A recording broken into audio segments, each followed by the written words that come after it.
To our lecture 3 on Calculus 1, wherein we will cover 2 modules.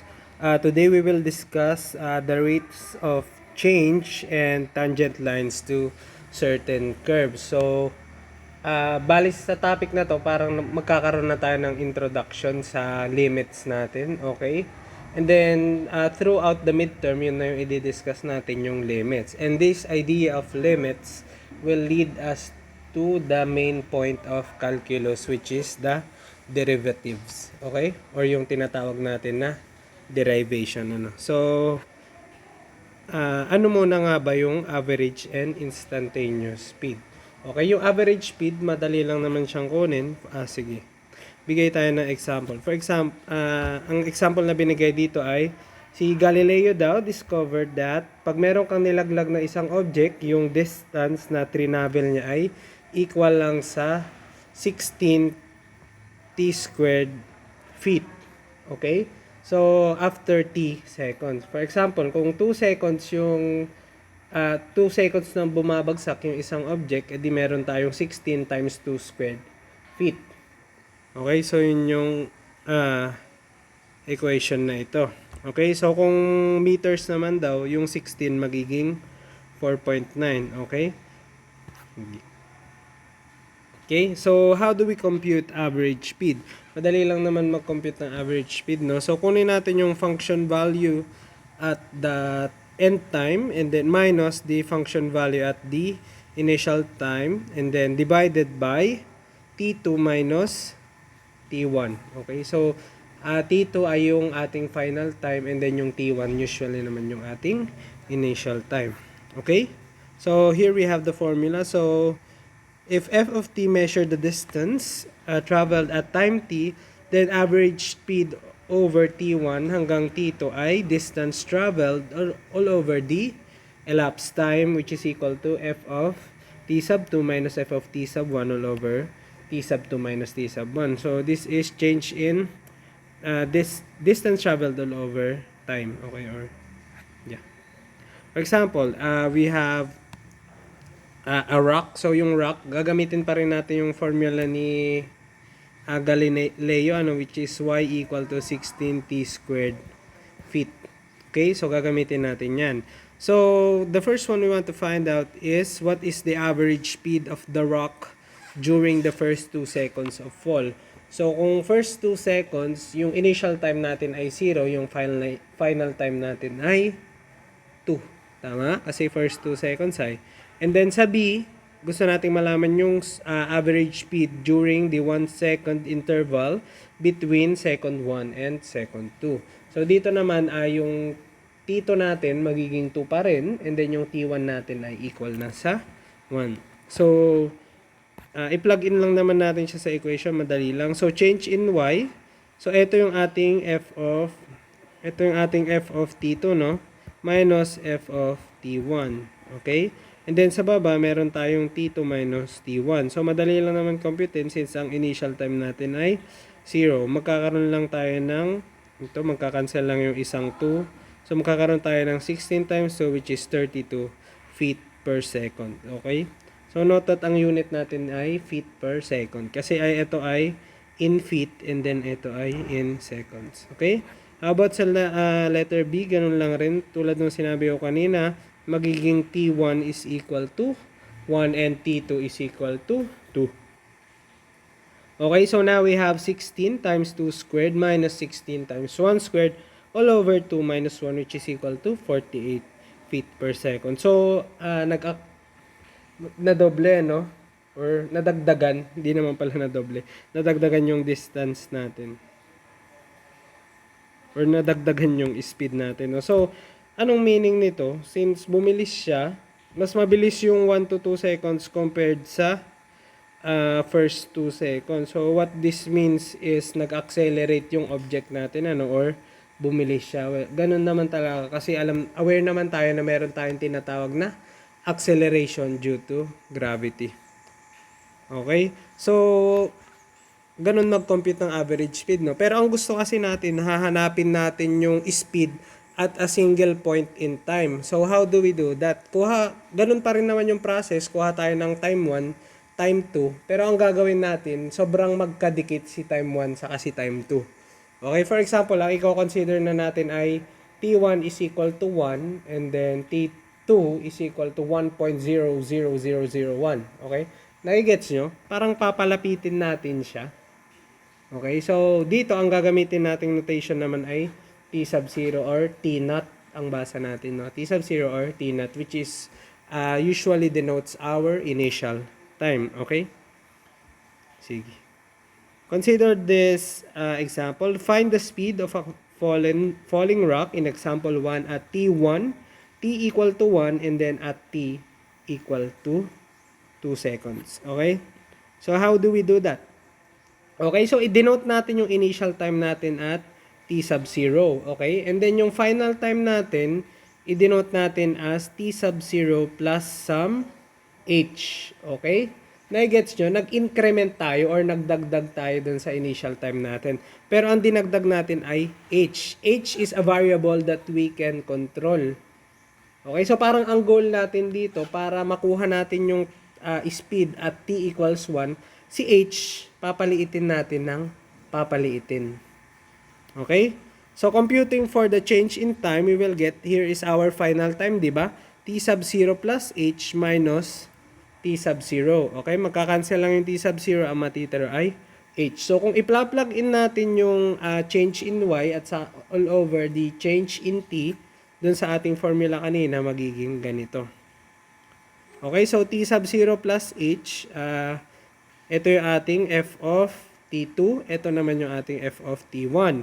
And then sa baba, di ba meron tayong change in T? Kinompute na natin yan. Nag-cancel lang. Mag-i-equal siya kay H. Okay? So meron na tayong parang formula at a certain time period. So ang gagawin na lang natin dito ay papaliitin natin si H para lumapit tayo dun sa exact na speed ng object natin at that particular time.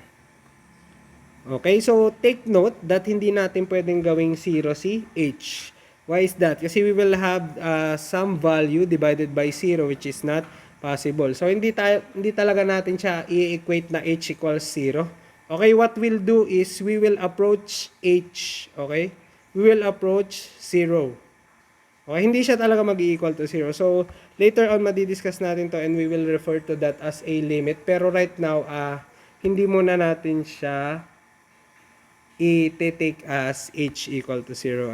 So, papalapitin lang natin siya kay 0. Okay?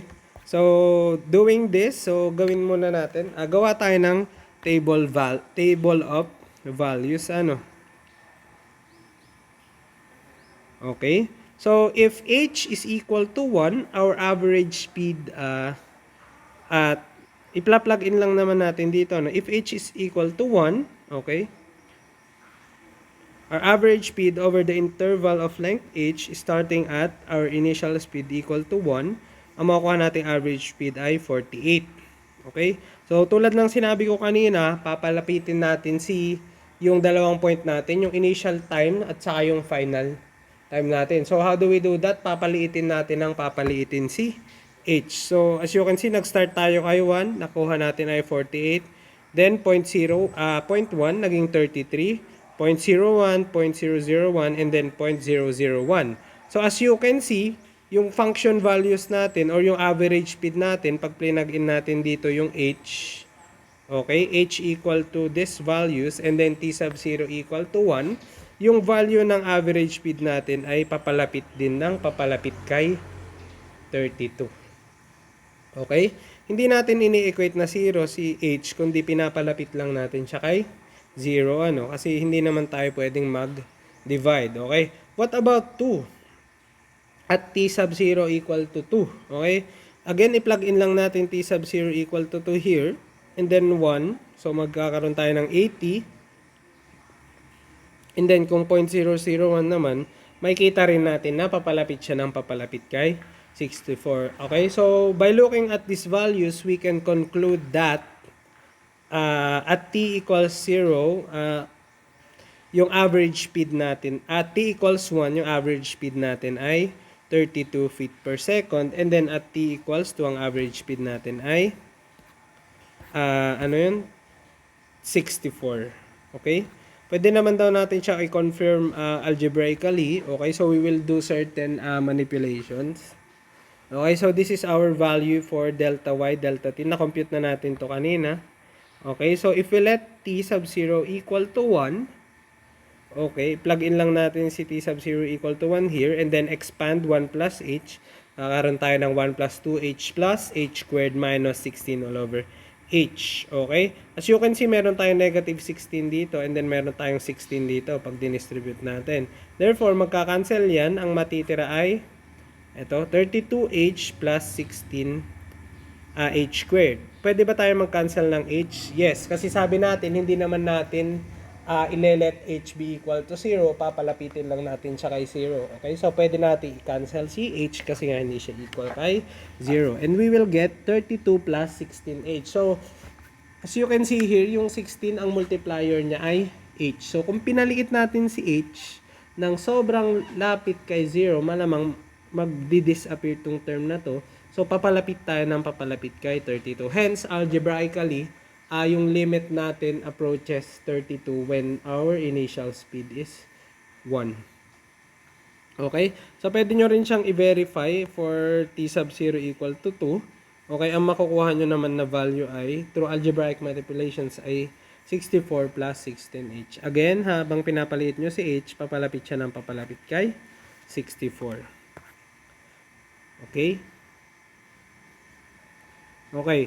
So, now that we've discussed the average speed of a falling object, itratry natin na i-generalize, no?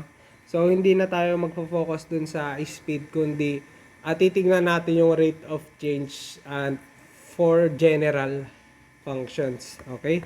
So, how do we do that? Okay, suppose we have a function y equal to f of x that is defined over the interval x1, x sub 2. Okay, so ang goal natin, hanapin natin yung average rate of change. Hindi na speed yung tinutukoy natin dito, no, kundi average rate of change. I think meron na tayong pangalan dito from algebra. So, usually nire-refer natin siya as the slope of a function over the interval x sub 1 and then x sub 2. Okay, so ito siya, no, x sub 1, x sub 2. Okay, so yung length of time natin ay hindi na siya delta t, delta x na siya, no? So, magkakaroon tayo ng x sub 2 minus 1. Okay, so ganun pa rin, itratry nating increment si x sub 1, magdadagdag tayo ng h. And then, tulad nung ginawa natin kanina dun sa paghahanap ng instantaneous speed, para mahanap yung instantaneous rate of change, we let h approach 0, no? So, papalapitin natin si x sub 2 kay x sub 1. Okay? Now, we denote h for delta x, ano, para lang maging mas simplify yung notation natin, ano. So, how will this look? So, the average rate of change for a function y equal to f of x will be the following equation. So, meron tayong delta y. So, we will read this as delta, no, delta y all over delta x. Or, in layman's terms, change in y all over change in x. Okay? And we will get f of x sub 2 minus f of x sub 1 all over x sub 2 minus x sub 1. Okay? So, denoting x sub 2 minus x sub 1 as h, okay, yung x sub 2 natin ay equal lang kay x sub 1 plus h. Okay? So, ganito lang rin naman yung ginawa natin kanina, no? So, we will let h approach 0 para makuha natin yung instantaneous rate of change. Okay?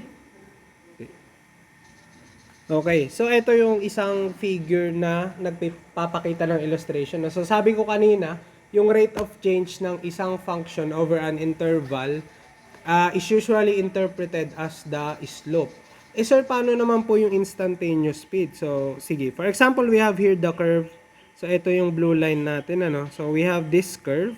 And then yung rate of change from x1 to x2 ay yung slope nitong line na ito. So, kukonektahin lang natin itong point 1 at saka si point P at saka si point Q. And then, hahanapin natin yung slope. Natatandaan nyo pa yung paghanap ng formula ng slope. So, yung slope lang naman natin ay rise over run, no? So, yun na nga, delta y all over delta x. Okay? So, how do we find a particular rate of change at a certain point. Okay, so again, tulad nung sinabi ko kanina, papalapitin lang natin tong point na to dito. Okay? Sorry. Papalapitin natin to dito para makuha natin yung instantaneous speed dito. Okay? Sige. We call this, may tawag pala tayo dito sa slope na to. Ang tawag natin ay secant. Okay? Itong line na ito, secant. And then we call this one the tangent of a circle. Okay? So, ano ba tong definition ng tangent na to? So, kuha lang tayo ng radius and then meron kang line. Okay? Then, etong line na to ay yung tangent line to this particular point in the circle. So, ito ay secant to which touches the graph at least twice. And then, etong tangent line natin ay tinatouch na yung ating curve ng once lang. So, take note that yung tangent line, usually, pag meron tayong isang circle, yung tangent line natin ay perpendicular sa radius ng ating circle. Okay? Sige. So, now, how do we define the slope of a curve? Okay, so madali lang naman hanapin yung slope ng isang straight line. How do we do that? Again, y is equal to or delta y all over delta x. Ito yung ating slope, is equal to y sub 2 minus y1 all over x2 minus x1. Okay, so yan yung ating slope. Sir, paano naman kung hindi straight? Paano naman kung meron tayong curve? Okay? So, ang tawag natin dito ay yung tangent line. Okay? Basically, yun na nga yung ginagawa natin so far. I-approach lang natin yung increment natin na h sa 0. Okay? Okay. So, ngayon, i-describe natin graphically yung tangent line. No? So, paano mga ba natin makukuha yung rate of change at a single point P? For example, we have 2 points here, P and Q. Okay? So, kung kukunin natin yung slope niyan, di ba yan yung line na yan? So, ang gagawin natin para makuha natin yung instantaneous speed at P, papalapitin natin. So, kumbaga dito, ipapalapit natin siya. So, magkakaroon tayo ng line na to. And then, papalapitin natin ulit siya dito. Magkakaroon tayo ng line na to. Okay? And then, habang lumalapit tayo kay P, nakukuha natin yung instantaneous rate of change kay P. Okay? Similarly, kung mag-start tayo naman, si Q naman nasa left side ni P. Ganun lang rin, no? Papalapitin natin siya kay P. Okay? Para makuha yung tangent line dito kay P. Okay? So, ganun lang rin naman yung graphical interpretation nun, no? Okay, so continuing, let's consider this example, no? So, suppose we have the parabola y equal to x squared. Gusto nating hanapin yung slope ng tangent line at the point 2, 4. Okay, so how do we do that?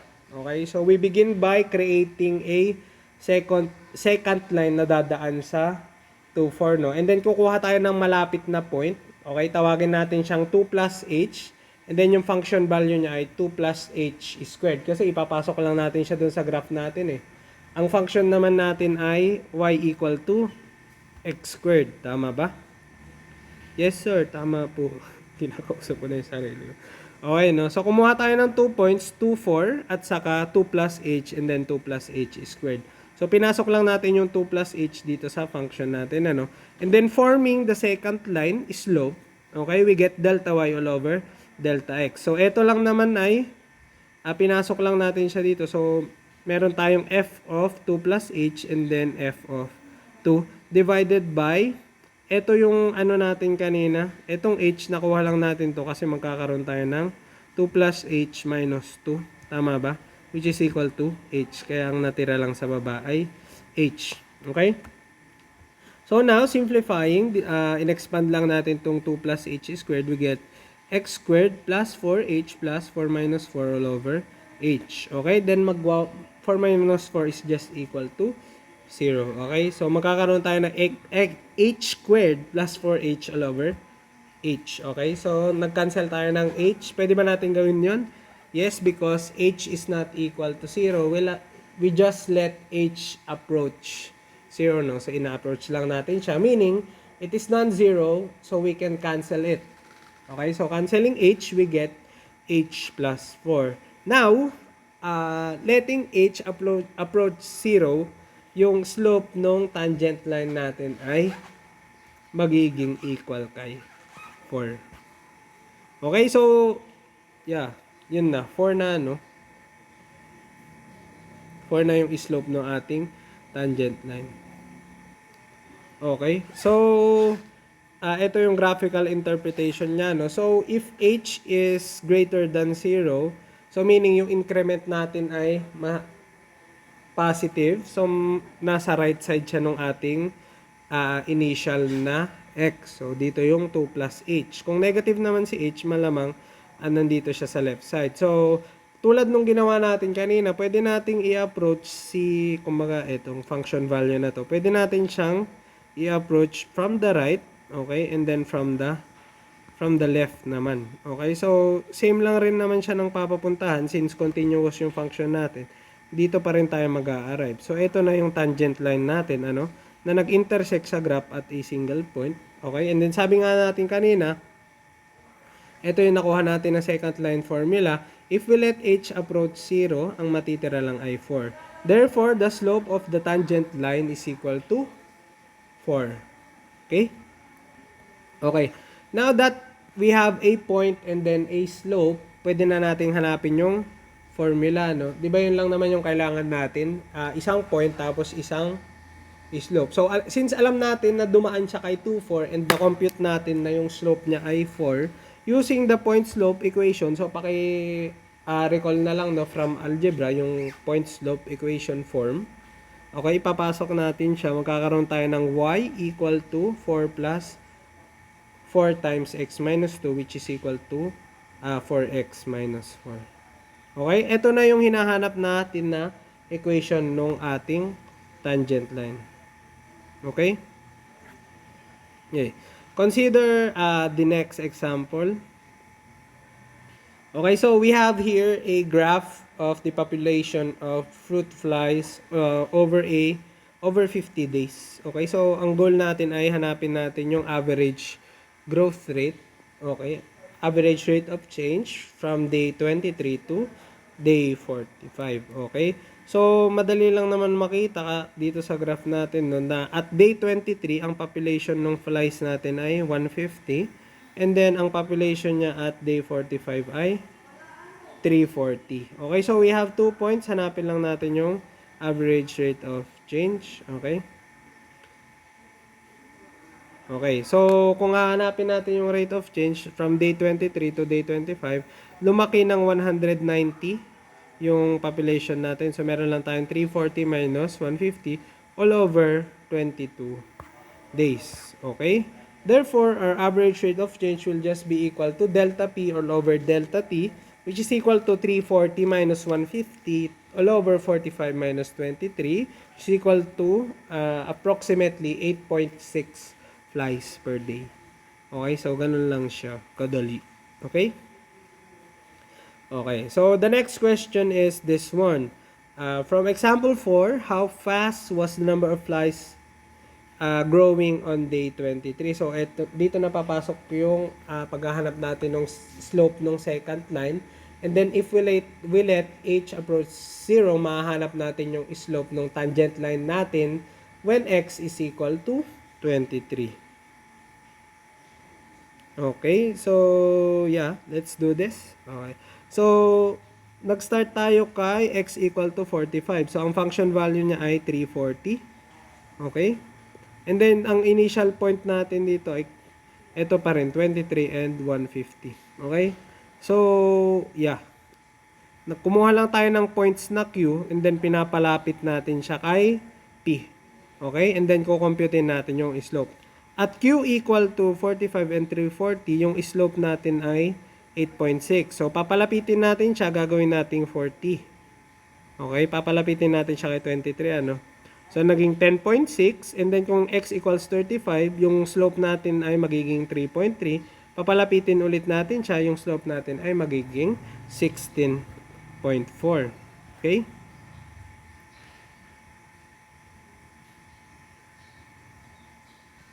Okay. So, basing the, as we approach closer to our point P, we can see that our slope approaches this red line, ano. And medyo obvious naman from our graph that this red line passes through 35 and 35, 350. Okay, so now we will use this B and then this P to calculate the slope or the instantaneous rate of change when x is equal to 23. So doing this, we get 350 minus 0 all over 35 minus 14, which is equal to 16.7 flies per day. Okay, so kung iti-take note nyo rin dito, itong Q natin, habang pinapalapit natin si Q, parang papalapit nga naman siya ng papalapit kay 16.7. So, therefore, we conclude that the instantaneous rate of change at x equal to 23 is 16.7 flies per day. Okay? So, instantaneous rates and slopes of tangent lines are closely connected. Okay? So, later on, yung rate of change na yun, ang itatawag na natin sa kanya ay limit.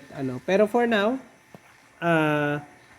let's discuss the informal definition of a limit. Okay? A limit. Okay, so bakit ba natin kailangang i-discuss yung limit? Kasi gusto nating makita kung saan papunta yung function value natin as x approaches a certain number. And this studying of limits will lead us to the derivative. Bakit? Kasi ang derivative ay rate of change, and then i-define muna natin si derivative as a limit. Okay, but before we do that, magkaroon muna tayo ng discussion regarding limits and then properties ng limit natin. Okay, so kanina ginawa na natin yung limit, parang kumuha na tayo ng limit nilet na, kung natatandaan nyo yung pag-compute natin ng instantaneous rate of change, nilet natin si h to approach 0. Okay, therefore we're taking the slope as h approaches 0. Okay, nagigets? Okay, for example, we have this function. So, let f of x be equal to x squared minus 1 all over x minus 1. Okay, ano daw magiging itsura niya? So, ano kaya ina-approach ng function na to when x is equal to 1? Okay, hindi mo naman pwedeng i-plug in lang basta-basta si x is equal to 1 kasi magkakaroon tayo ng 0 over 0. Okay, so hindi tayo pwedeng mag-divide ng 0. So, what do we do? Papalapitin lang natin si x kay 1. Hindi natin iti-take yung function value niya at x equal to 1. Okay? So, doing this, we get the following, no? Okay, so, we factor out the numerator to get x minus 1 times x plus 1 and then divided by x minus 1. Pwede ba natin i-cancel si x minus 1? Yes, sir. Kasi nga po, sabi natin, hindi naman natin siya i-equate mismo kay 1, kundi papalapitin natin siya kay 1. Okay, so dividing x minus 1 by x minus 1, okay, magka-cancel lang. Ang matitira ay x plus 1. Okay? Okay. Pero alam natin na hindi kasama si 1, 2 sa domain natin. Bakit? Kasi nga, dun sa original function natin, at x equal to 1, okay, at x equal to 1, wala tayong function value. Okay, therefore, yung graph daw natin ay equal lang sa graph ni x plus 1, pero aalisin natin si point na 1, 2. Kasi nga, hindi naman defined dun yung function natin. So, babalik pa rin tayo dun sa paghahanap ng domain. So, since di siya kasama sa domain, wala siyang graph sa point na yun. Magiging ganito yung tsura niya. Okay? So, meron tayong graph ng x plus 1, pero bakante tayo sa, hindi kasama si 1, 2. Okay? Okay, so this is a classic example of lumalapit tayo kay 1, 2, pero wala naman tayong function value kay 1, 2. So, take note na nag-e-exist yung function value natin, pero hindi nag-e-exist yung function value natin, pero yung limit natin ay nag-e-exist. Ang limit ng function natin ay 2, pero yung function value natin at x equal to 1, hindi nag-e-exist.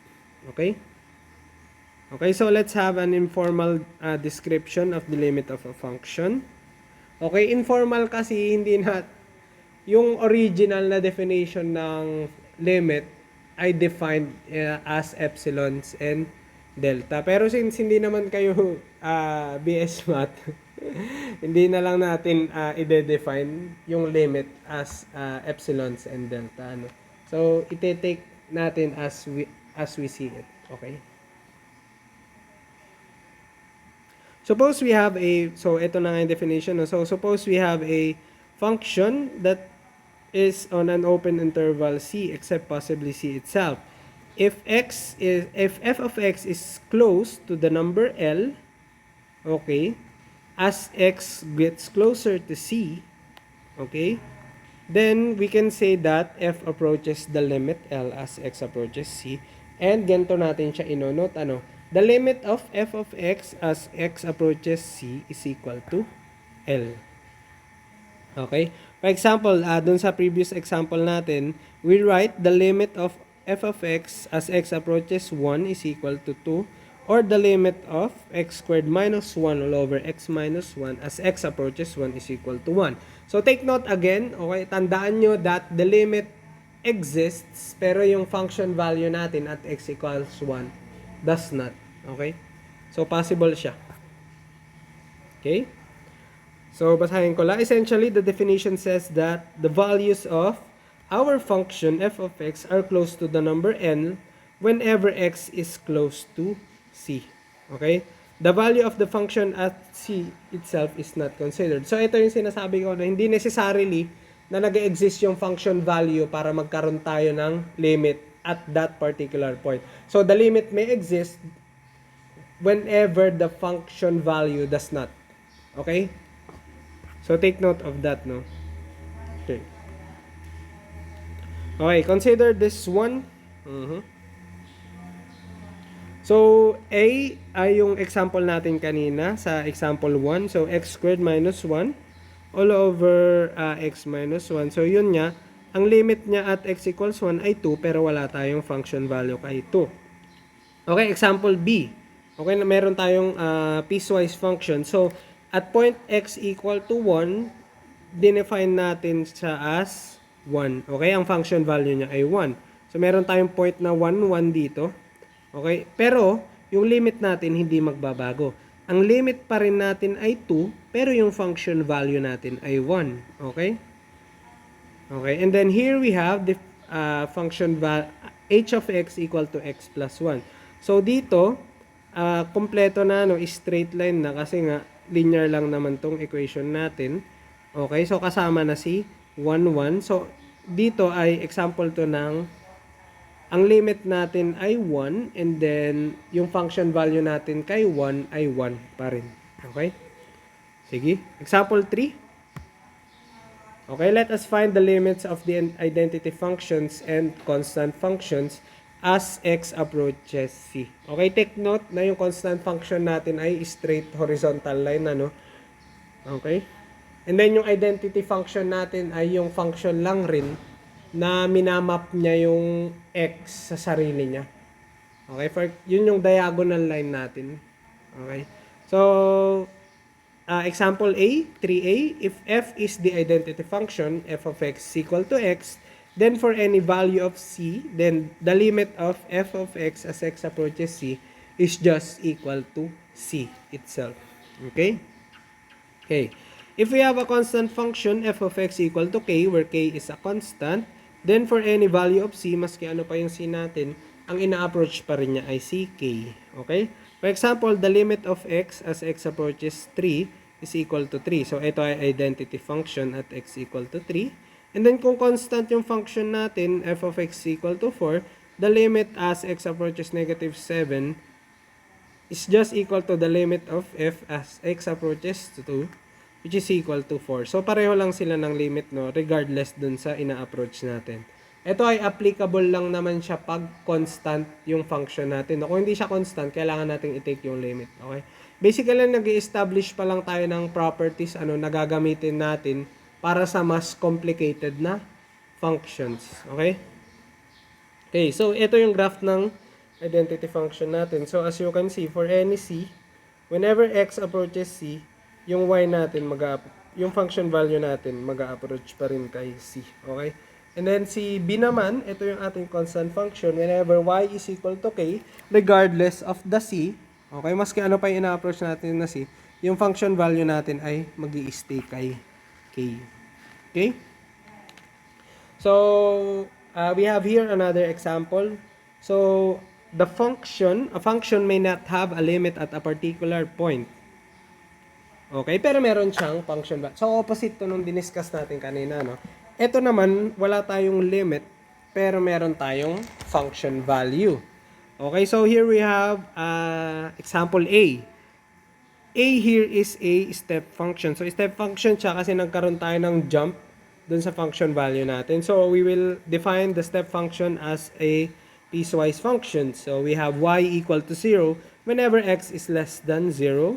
And then y is equal to 1 whenever x is greater than or equal to 0. So, kung titignan natin yung limit as x approaches 0, hindi natin alam. Di ba sabi natin kanina dapat magtutugma yung pupuntahan niya maski pa manggaling ka sa kaliwa or manggaling ka sa kanan. Eh dito, pag galing ka sa kaliwa, papunta tayo kay y equal to 0. Pero kung galing naman tayo kay kanan, galing naman tayo sa kanan, ang ina-approach natin ay si 1. So, yung limit natin ay hindi mag-e-exist. Again, with this graph, so we have another piecewise function. Y is equal to 1 all over x whenever x is not equal to 0, and then y is equal to 0 whenever x is equal to 0. Kung manggagaling tayo sa kaliwa, or i-approach natin si 0, kung manggagaling tayo sa kaliwa, we will approach negative infinity. Kung manggagaling naman tayo sa kanan, ang i-approach natin ay positive infinity. So again, hindi na naman siya nag-exist. Okay, pero take note, meron tayong function value at x equals 0, pero hindi nag-exist yung limit natin. Okay? Example C, again, another piecewise function. We will have y equal to 0 and then sign whenever x is less than or equal to 0 and then sign of 1 of x whenever x is equal to 0.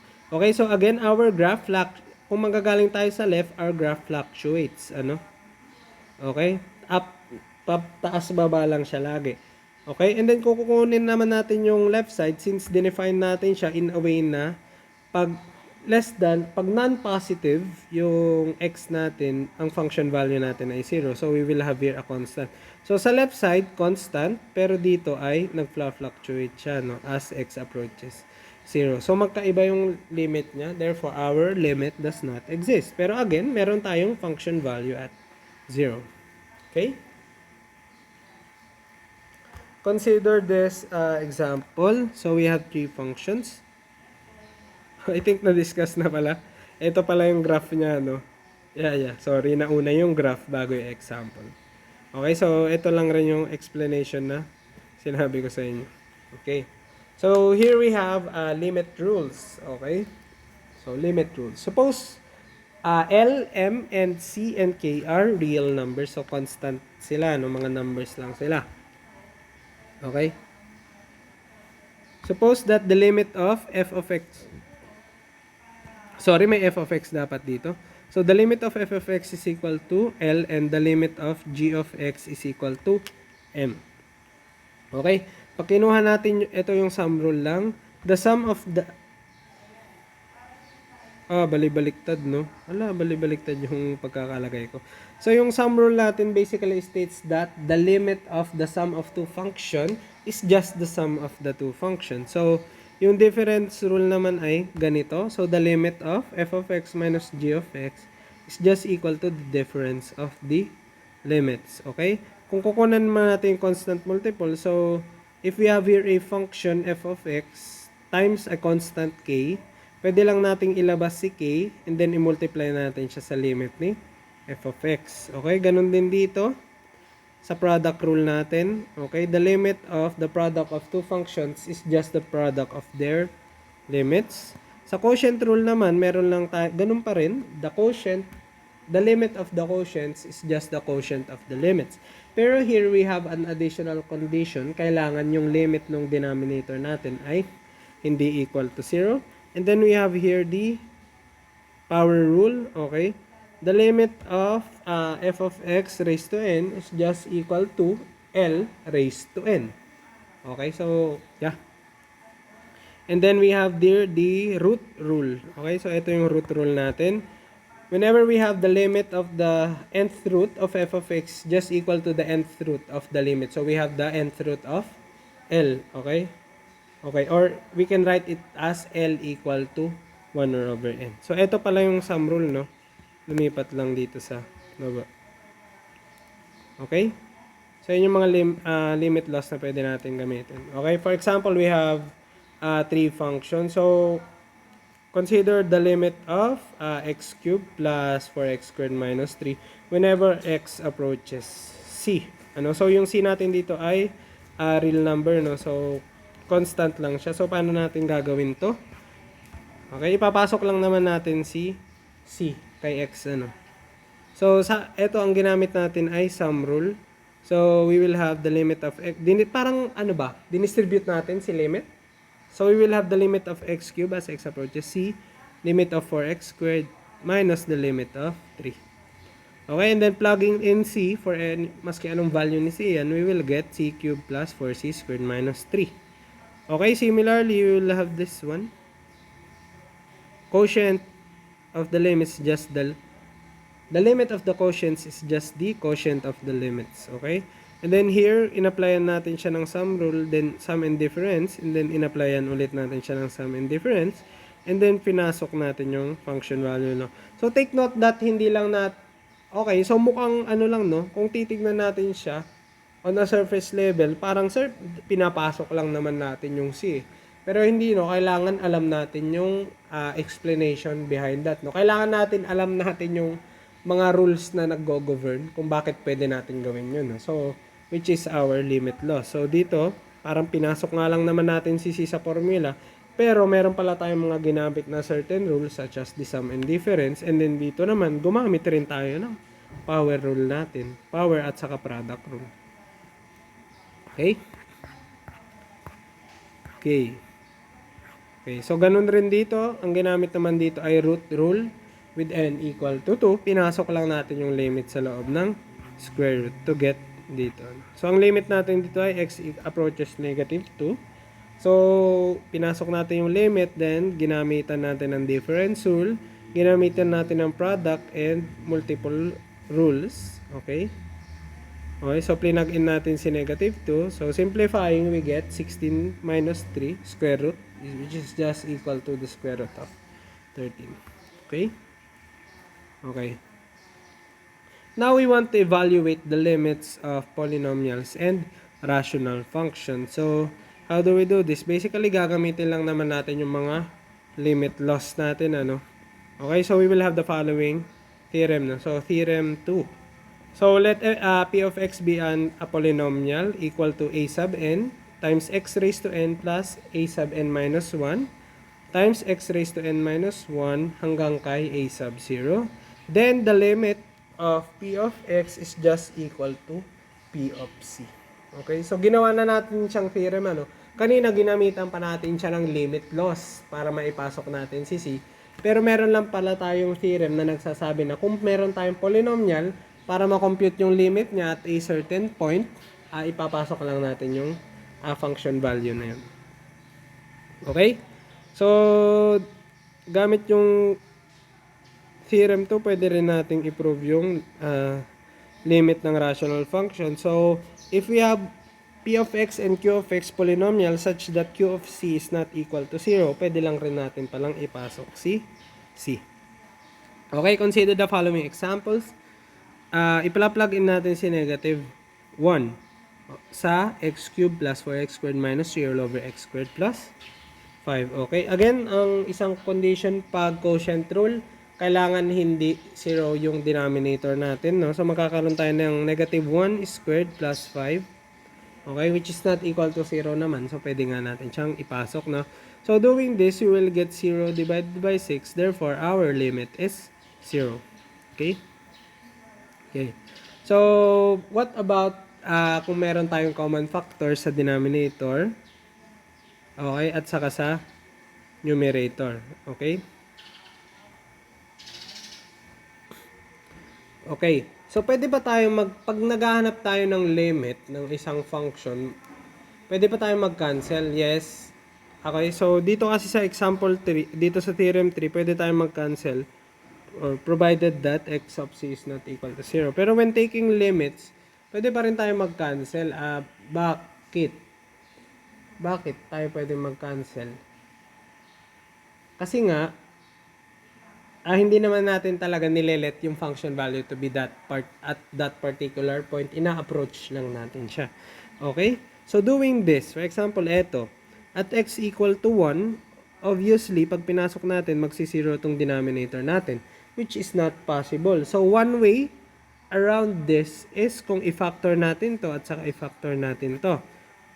Okay? Hindi natin pwedeng i-substitute si x equals 1.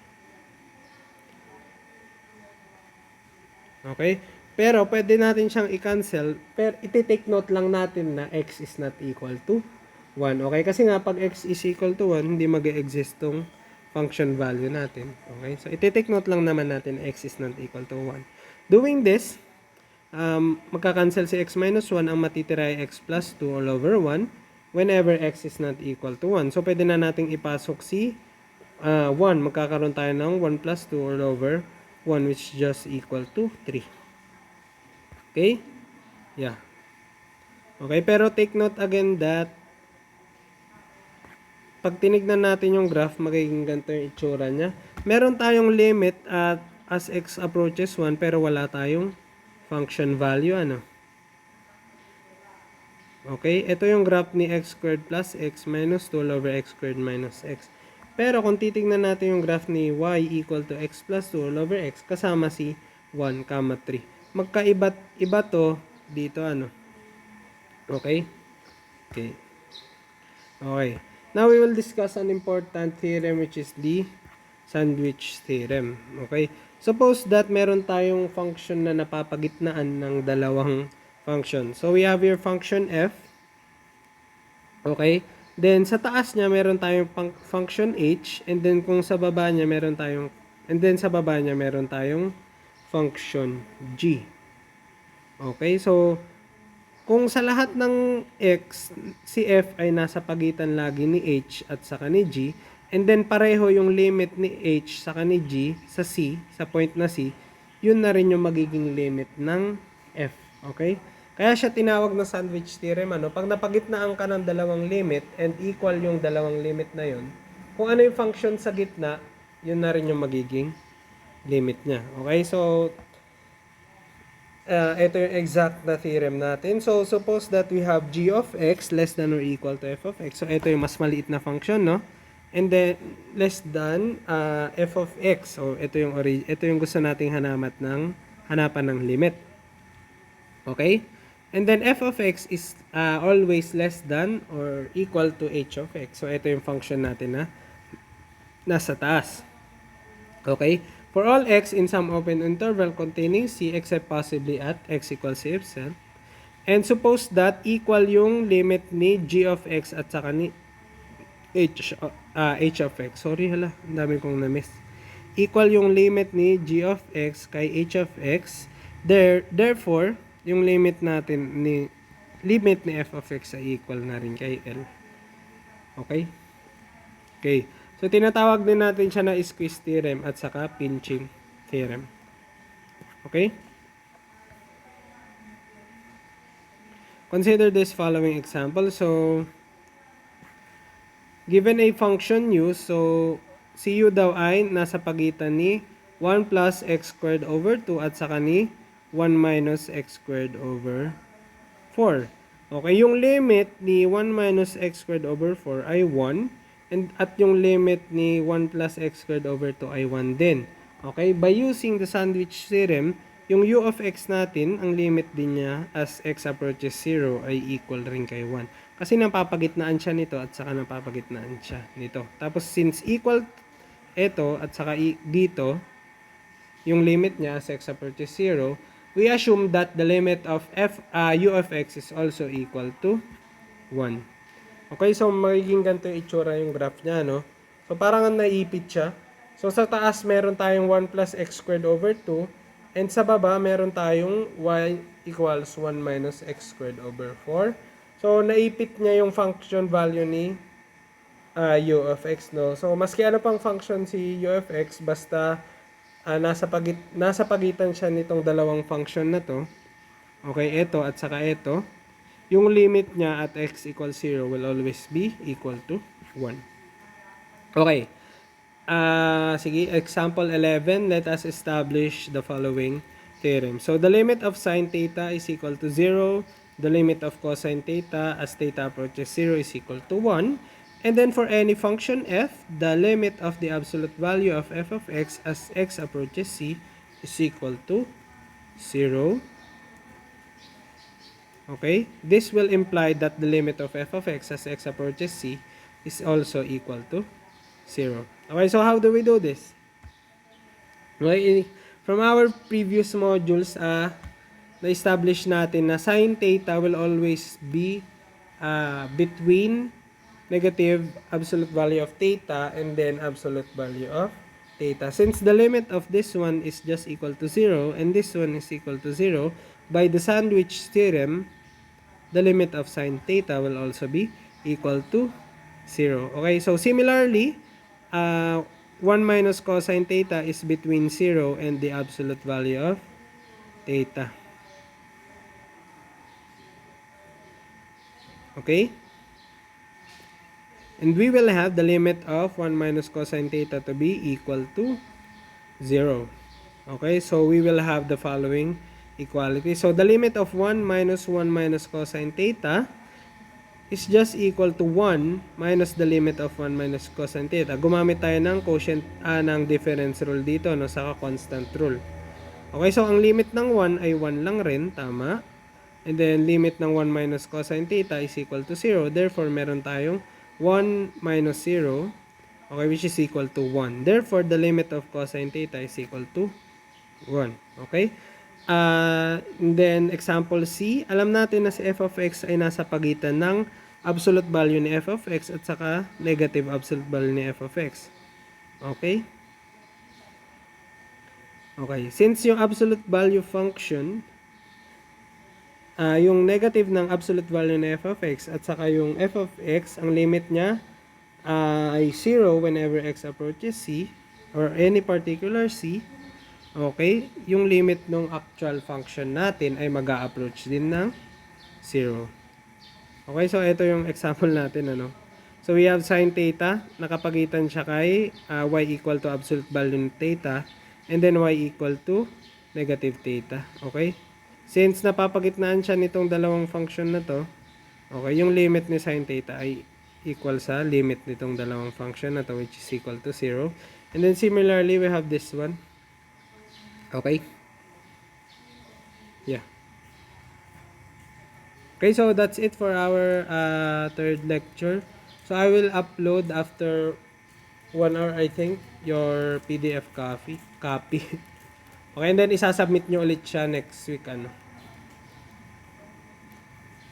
Okay, so if you have any questions, mag-chat lang kayo ulit sa group natin. And next week, i-remind ko lang kayo na prelim exam na natin. Okay, so please be ready. Okay, so goodbye. And thank you for listening.